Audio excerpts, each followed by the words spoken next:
Welcome back to Books and Brews, Tales from the Frozen Tundra, where Packer stories are poured one pint at a time. Yes, they are. And, man, just listen to that thunderstorm outside. It is Tuesday, June 16th, 2026, and we are tucked safely inside Dreckjord Studios right here in Green Bay, Wisconsin. Staying dry, thankfully. Yeah, you can probably hear the rain lashing against the studio windows. Yeah. We've got the cozy studio lighting going, plenty of coffee, tea, and beer, which is perfect because this is exactly the kind of harsh, unpredictable Wisconsin weather that, well, that honestly ruins careers. Oh, absolutely. Especially if you're a kicker. Right.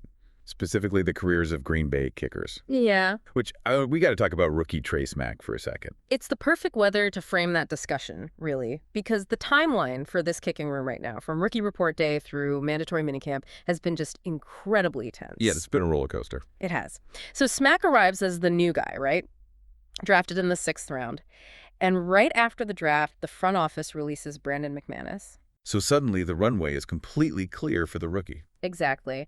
But then June 2 rolls around and Smack goes, 5 of 9 kicking. Oof. Which, immediately sets off alarm bells across the entire fan base. Naturally. Because kicking in Green Bay is not like kicking in a dome or, down south somewhere. It carries a unique microscope. Right. You're dealing with notoriously swirling winds inside the stadium bowl turf that eventually turns to concrete as the season drags into December. And a very heavy history of high-stakes playoff misses, let's be honest. Yeah, exactly. So that 5 of 9 had people sweating, but then he rebounded beautifully at mandatory minicamp. He did. What was it, 7 of 8? Yep, 7 of 8, with a massive long of 58 yards. So, training camp is the next checkpoint, but that kind of bounce back shows some serious mental resilience.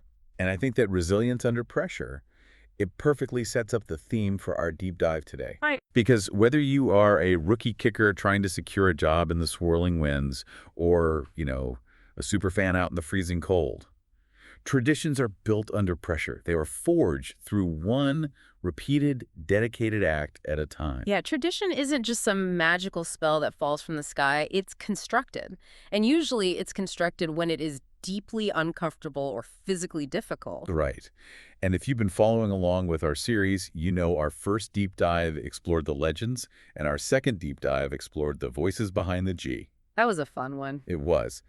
But today, for part 3, which is titled The Builders of Tradition, we are shifting our focus entirely. We're moving away from the roster and the broadcasters. We are looking at the traditions that fans physically build. The tangible stuff. Exactly. The fences, the rituals, the tailgate communities, the friendships, the gathering places, and really just the stubborn people who keep showing up year after year. But before we dig into the actual mechanics of how these fans build those traditions, we should probably quickly note how the book project behind all these stories is being built. Good point. So it's running on a Kickstarter right now, and it operates on a strict all-or-nothing model, meaning if the project reaches its $3,000 goal, it is officially funded and the book goes to print. But if it falls short? If it falls short by even a single dollar, nobody is charged, and the project receives 0 funding. It is an entirely grassroots, community-driven effort. Which is fitting for the stories we're telling today. So to kick off our first story, I am pairing this with something sweet and heavily caffeinated to combat the gloomy weather outside. I've got the Fence Paint Frappe. Yeah, that looks good. It's amazing. It's a blended coffee with chocolate, caramel, whipped cream, and this really bright green gold drizzle on top. Very festive. Right. And I'm drinking this because we are zeroing in on late summer 2003 with a neighborhood kid named Christopher Handler. He lived so close to Lambeau that he could literally feel the stadium's magnetic pull. Yeah, right in the shadow of it. Exactly. And that year, his incredibly ordinary, sprawling wooden privacy fence on Lombardy Avenue became an absolute iconic canvas. The origin of this is just brilliant in its simplicity. So in 2003, Christopher paints his very first slogan on that wood. He paints, "Amon, other teams are green with envy." Such a great play on words. It was a perfect tribute to Amon Green, who was just tearing up opposing defenses at the time, and the fans walking past loved it instantly. But what people don't see, and what I think makes this a true tradition, is the hidden labor behind that art. Wait, I have to stop you there for a second. Okay. Because from just a mechanical standpoint, this shouldn't work. What do you mean? Well, he's just a guy with a paintbrush. Yeah. How does a standard wooden privacy fence survive Wisconsin blizzards and road salt and snow plows for 2 decades without just rotting away into the soil. Well, it survives because of an immense, grueling amount of unglamorous work. I mean, Christopher isn't just slapping some latex paint on a board and calling it a day. First, there's the math. The math. Oh, yeah. He has to measure the boards and calculate the letter spacing perfectly before he even starts. Otherwise, words like envy get completely bunched up at the very end of the fence. Oh, right. I didn't even think about that. Yeah, and then there's the maintenance. He is constantly out there fixing warped wood that gets damaged by those very snowplows you just mentioned. He has to scrape off the old peeling layers. So he is effectively operating a small construction and restoration project every single August. Exactly. Picture this. You're standing on a sidewalk in the blistering, suffocating Wisconsin summer humidity. You are breathing in heavy exhaust fumes from the game day traffic crawling down Lombardy Avenue, and you are applying this blinding gold primer that just reflects the summer sun right back into your eyes. I mean, nobody asks for an autograph or wants to take a selfie with you when you're dripping in sweat holding a sanding block. No, definitely not. They only want the photo when the finished slogan is up on game day. That drastically changes how I look at it, because my initial thought going into this was that Christopher was essentially a modern-day town crier. Oh, how so? Like, instead of ringing a brass bell in the town square, he paints a fence to announce to the village that the season has finally arrived. That's a great way to put it. But knowing the physical toll, doesn't that create a heavy burden? I mean, he knows thousands of fans now treat his fence as their mandatory opening day ritual. If he gets sick or I don't know, just wants a quiet summer, he's letting down an entire community. And that is the exact tension of his story. It shifted from this fun, spontaneous volunteer project into a massive, heavy responsibility. He finds himself obsessively checking weather forecasts, terrified that a pop-up thunderstorm like the one outside our studio right now will wash away his fresh primer before it dries. Wow. But his willingness to carry that burden provides the real aha insight of his story. The fence ceased to be just paint on wood. What did it become? It became a physical bridge between generations. Think about the timeline here. A 10-year-old kid who walked past that almond green fence in 2003 is now in their early 30s. That's wild to think about. Right. And they are now walking their own children down Lombardy Avenue to see what Christopher painted this year. By doing that grueling work year after year, he proved that grassroots fandom is made entirely by hand. He took private neighborhood pride and turned it into a public monument. That is incredible. Well, we'll be right back after these messages. If you are fascinated by the sheer dedication we're uncovering today, you need to check out the book driving this entire preservation effort, Tales from the Frozen Tundra Superfans of Titletown. The scope of this project is just massive. It covers 21 different superfans with exclusive interviews and stunning photos, all bound into over 400 pages. It is a vital mission to preserve Green Bay Packers culture before these grassroots stories just fade into memory. And you can secure your copy by supporting the Kickstarter campaign right now. And welcome back to Books and Brews. So Christopher Handler turned his private property into a highly visible public monument. But what happens when the monument isn't a wooden fence on Lombardy Avenue, but your own identity? Oh, that is a fascinating pivot. And to match the warmth of this next individual, I am shifting from my frappe to the owner's reserve tea. A good choice for a stormy day. It really is. It's a warm black tea infused with local Wisconsin honey and spices. And it fits perfectly with the story of Steve Tate, the owner. Yes. So Steve was a boy from Madison, born into a family that lived on the razor's edge of financial struggle. Money was always tight, but he found his greatest riches on Sunday afternoons watching football. And that financial background makes his 1997 purchase of his first Packers shareholder stock certificate so crucial.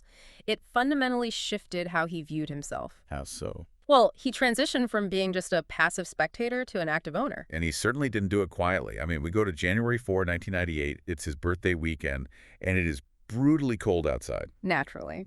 And he shows up to the stadium wearing this iconic, massive yellow foam cheese wedge. But it's not a standard one. His brother-in-law, Chris, had hand-painted the words NFL owner across it. Right, and it became instantly legendary. He became a walking symbol of the franchise.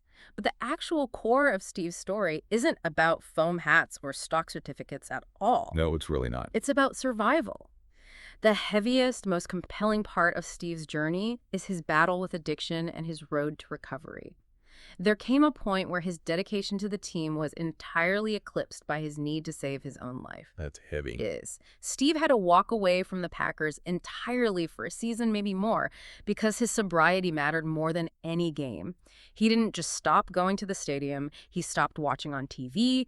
He stopped tracking the scores in the newspaper. Well, He completely severed his connection to his public persona in order to survive. it's like deliberately tearing down your house to fix the foundation. Yeah. You know, you can't just patch a wall while you keep living in it. You have to shut the whole thing down, Right. sit in the silence, and rebuild your life from scratch. That is precisely what he did. Giving up the thing that defines your public identity, the very thing strangers recognize you for, takes immense bravery. Oh, for sure. But walking away and rebuilding that foundation allowed him to return to Lambeau Field as something much more profound than just a loud guy in a painted hat. So how did his role change when he finally came back? Well, he returned as a fan of fans. Because of his sobriety and, he never drinks alcohol, now he views his presence at the stadium entirely differently. His fandom morphed into an act of service. What sort of stadium ambassador? Exactly. He's focused on radical generosity, his faith, and his community. He isn't there to just scream until his voice gives out anymore. He is there to pass the torch to younger fans and make sure absolutely everyone feels welcome. It sounds like the NFL owner title on his hat took a back seat to the other titles in his life. Completely. Despite the famous foam wedge, the title he values above everything else is husband to his wife, Fran. His true legacy isn't about how many games he attended, but the hierarchy of his life, which is God, family, Packers. That's a beautiful way to prioritize things. Let's take a natural pause here, actually, to talk about another way this project is building community and tearing down barriers. Good idea.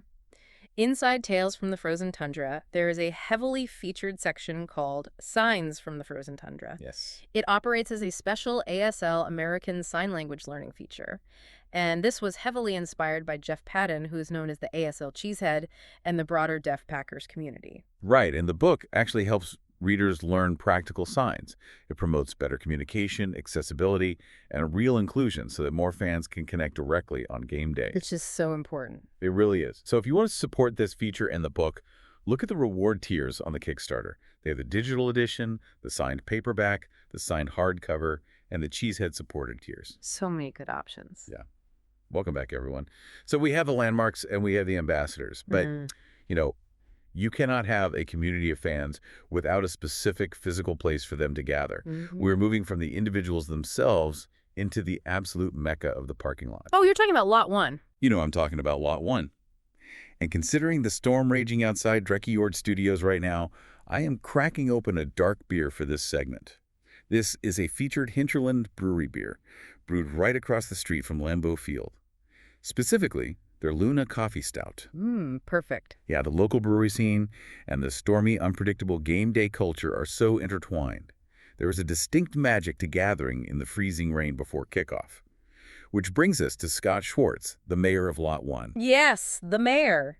To understand how Lot 1 became the most recognizable tailgating community around Lambeau, you really have to understand the grueling logistics that Scott manages. Because it's not just rolling up an hour before the game. Not at all. If the Packers are playing a standard noon game, the tailgating officially kicks off at 8 a.m.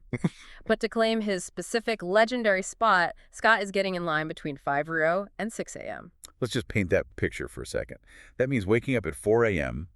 It is pitch black outside. The temperature is likely hovering around 0 degrees. The wind is biting. And he is sitting in a cold truck cab, just waiting for the gates to open so he can haul out heavy grills and coolers. It is exhausting physical labor, but it all stems from his core philosophy, which is to tailgate is to truly live. I love that. He operates this patch of asphalt with a philosophy of radical hospitality, ensuring nobody ever feels like an outsider. And that welcoming energy was born from a surprisingly dark place, wasn't it? It was. Years ago, Scott was attending an away game at an opposing team's stadium, and he was physically spit on by rival fans simply for wearing green and gold. That's awful. It was a degrading, isolating experience, and right then, he vowed that would never happen to a single soul in his presence. Whether you were wearing a Packers jersey or a Chicago Bears jersey, when you step into Lot 1, you were treated with respect. And he translates that vow into action. I mean, it's the carefully orchestrated music playlists. It's the sizzling brats on the grill. And yes, we absolutely say brats around here. Of course we do. It's the legendary shot skis flowing all day. And for anyone who hasn't experienced the Midwest magic of a shot ski, it is quite literally a downhill snow ski with several shot glasses glued to it. It's a beautiful thing. It is. So 4 people have to coordinate and take a drink at the exact same time. It forces you to interact with the people standing right next to you. And that is the mechanism of his hospitality. He forces connection. Let me throw this idea at you. Yeah. We naturally think of the stadium as the main event, right? Here. The tailgate is just the waiting room. It's the lobby you hang out in until the real show strikes. But when you look at the labor Scott puts into Lot 1, I'd argue the stadium is just the dessert. The tailgate is the main course. Oh, I think Scott would agree with that completely, because Lot 1 ceased to be just a pregame party years ago. It functions as a temporary pop-up family reunion for a global diaspora of fans. A global reunion. Really. Every single home game, people are traveling from Germany, from Australia, from Mexico. They fly across oceans just to stand in this specific patch of asphalt in Wisconsin and eat brats in the freezing cold. It's incredible. Scott doesn't view them as visiting tourists. The moment they step into his lot, he views them as family. Well, one last quick break before we wrap things up. If you want to own a piece of this history, these are your final Kickstarter opportunities. You can secure premium offerings like the Superfan editions, the Frozen Tundra Man editions, or the top-tier collector rewards. They even have VIP tailgate experiences available where you can actually live some of the traditions we just talked about. The clock is ticking on the campaign, so do not miss out. And we're back for our final thoughts. When we pull back and look at these 3 stories together, Christopher Handler carefully measuring wood on Lombardy Avenue, Steve Tate rebuilding his life to become a sober ambassador, and Scott Schwartz hauling grills in the pitch dark at 5 a.m., we see the real architecture of tradition. We do. They built things much larger than themselves. True fan culture doesn't just sprout up magically. It requires hidden, physical labor. It requires deep, painful, personal sacrifice. And it requires radical hospitality. It takes sweat. And for you listening, remember that this deep dive is the crucial midpoint step in our 8-part series. Today acted as a bridge. We widened our view from the individual voices we covered in Part 2 out into the physical places, the asphalt, the painted wood, the cold foam, and the rituals that physically hold Packers Nation together. As we close out, we want to give you one final urgent reminder about the Kickstarter campaign. The funding model is strictly all or nothing. We highly encourage you to go support it so you can read these full stories without us giving away all the major surprises hidden in the book. Yes, go back it today and get ready, because next time we are diving into Part 4, which is titled The Fandom Strikes Back. We're going to explore the incredible, visually stunning stories of Scott Monroe as the Packalorian, Edgar Ray as Darth Packer, and Dan Dialer as Pack Sparrow. The cosplay and creativity are going to absolutely blow your mind. It's going to be a great one. And just to leave you with something to chew on as you listen to the thunder outside, we always talk about the Packers being the only publicly owned team in professional sports. It is the defining trait of the franchise. Right. But when you look at the grueling, sweaty work of the fence painters, the profound, radical hospitality of Lot 1, and the deeply personal sacrifices of these superfans who literally rebuild their lives for the community, you have to ask yourself, do the fans just hold the stock, or do they actually own the soul of the franchise?